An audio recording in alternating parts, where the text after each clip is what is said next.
Je n'excuse pas Poutine pour avoir envahi l'Ukraine. Il avait d'autres options. Mais la guerre est la réponse prévisible de la Russie au projet néocon imprudent d'étendre l'OTAN pour encercler la Russie. Un acte hostile. Les médias, crédules, expliquent rarement aux Américains que nous avons retiré unilatéralement les 2 traités d'armes nucléaires intermédiaires avec la Russie. Ils ont ensuite installé des systèmes de missiles Aegis, prêts à l'emploi nucléaire en Roumanie et en Pologne. C'est un acte hostile, c'est hostile. Et que la Maison-Blanche de Biden a, à plusieurs reprises, refusé l'offre de la Russie de régler cette guerre pacifiquement.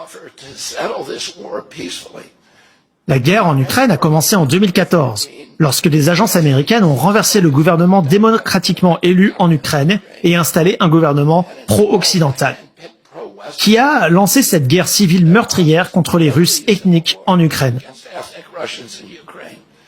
En 2019, l'Amérique s'est retraitée d'un accord de paix, l'accord de Minsk, qui avait été négocié entre la Russie et l'Ukraine par des nations européennes.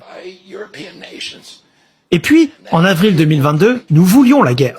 En avril 2022, le président Biden a envoyé Boris Johnson en Ukraine pour forcer le président Zelensky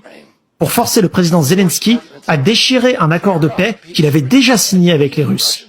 Et les Russes retiraient des troupes de Kiev et du Donbass et du Donbass.